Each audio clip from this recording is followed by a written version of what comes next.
उत्तर प्रदेश की राजनीति में एक बार फिर हलचल तेज हो गई। लंबे समय से चर्चा में है योगी आदित्यनाथ का नया मंत्रिमंडल का विस्तार, और जो कि अब बेहद करीब माना जा रहा है। सूत्रों की माने तो 26 फरवरी से पहले योगी कैबिनेट का विस्तार तय है।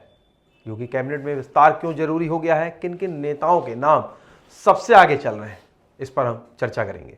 पश्चिमी यूपी में जाट गुर्जर समीकरण क्यों बन गया है बीजेपी के लिए चुनौती, और कौन से मंत्री बन सकते हैं और कौन बाहर का रास्ता देख सकते हैं। तो चलिए पूरा मामला आसानी से समझते हैं। फिलहाल योगी सरकार में 6 मंत्री पद खाली हैं। बीजेपी के अंदर भी ये दबाव है कि कुछ ऐसे मंत्री हैं जिनका प्रदर्शन कमजोर है। कई क्षेत्रों में और जातियों में सरकार में सही प्रतिनिधित्व नहीं मिल पाया है। 2024 के लोकसभा चुनाव में कम सीटें मिलने पर बीजेपी के खेमे में हलचल मची।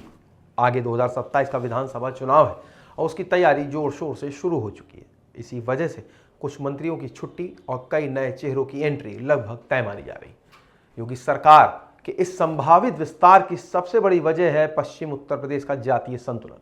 मौजूदा स्थिति देखा जाए तो जाट समाज से योगी सरकार में 3 मंत्री हैं, लेकिन गुर्जर समाज से सिर्फ 1 राज्य मंत्री। जबकि कल्याण सिंह की सरकार में 4 गुर्जर मंत्री थे, फिर राजनाथ सिंह की सरकार में 3 गुर्जर मंत्री, मायावती सरकार में भी 4 गुर्जर मंत्री रहे। यानी गुर्जर समाज खुद को कम प्रतिनिधित्व वाला मान रहा है। अखिलेश यादव की एंट्री से बढ़ी है बीजेपी की टेंशन। बीते कुछ महीनों में सपा प्रमुख अखिलेश यादव लगातार गुर्जर समाज को साधने में जुटे हैं। जगह जगह गुर्जर सम्मेलन हो रहा है। मार्च में दादरी आने का कार्यक्रम भी है।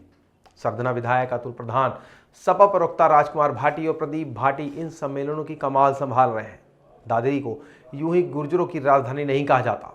यहां से लिया गया फैसला पूरे पश्चिमी यूपी में संदेश देता है। योगी कैबिनेट में जाट मंत्री बढ़े तो गुर्जर और नाराज हो सकते हैं। सूत्रों के मुताबिक भूपेंद्र चौधरी, जो अभी तक प्रदेश अध्यक्ष थे भाजपा के, उनको मंत्रिमंडल में जगह मिलना लगभग तय है। अगर ऐसा होता है तो जाट मंत्रियों की संख्या 4 हो जाएगी और गुर्जर समाज की नाराजगी और बढ़ सकती है। इसी खतरे को भांपते हुए बीजेपी हाईकमान अब एक मजबूत गुर्जर चेहरे को मंत्रिमंडल में शामिल करना चाहता है। गौतम बुद्ध नगर से कौन बनेगा मंत्री? पंकज सिंह नोएडा विधायक युवा चेहरे हैं, संगठन में मजबूत पकड़ है, जनता के बीच लोकप्रिय है।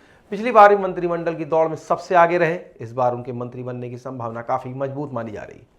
तेज प्रताप नागर दादरी से विधायक हैं, गुर्जर समाज से आते हैं, पश्चिमी यूपी के लिए अहम चेहरे हैं, अखिलेश यादव के कार्ड के रूप में देखे जा रहे हैं। अगर बीजेपी गुर्जर कार्ड खेलती है तो तेजपाल नागर का नाम सबसे ऊपर है।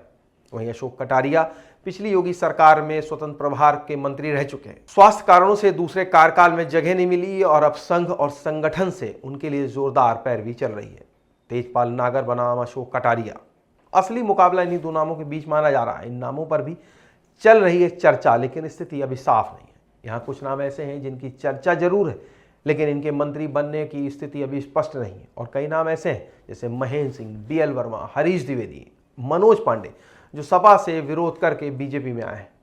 इनाम मिल सकता है, लेकिन पूरी तरह से तय नहीं है। योगी मंत्रिमंडल का विस्तार सिर्फ पद भरने का नहीं, बल्कि 2027 की राजनीतिक बिसात के, पश्चिमी यूपी का जातीय संतुलन और अखिलेश यादव की रणनीति का जवाब, इन सब का मिला जुला जवाब होगा। अब सबकी नजरें टिकी हैं आने वाले मंत्रिमंडल विस्तार पर। उस पर कौन बनेगा मंत्री और कौन होगा बाहर, और कौन सा दांव पड़ेगा भारी, ये आने वाले दिनों में साफ हो जाएगा। आपको क्या लगता है कौन बन सकता है अगला नया मंत्री? हमें कमेंट सेक्शन बॉक्स में जरूर बताएं। वीडियो को लाइक करें, शेयर करें। चैनल को सब्सक्राइब नहीं किया हो तो आज ही करें। मिलेंगे एक नए वीडियो के साथ। नमस्कार।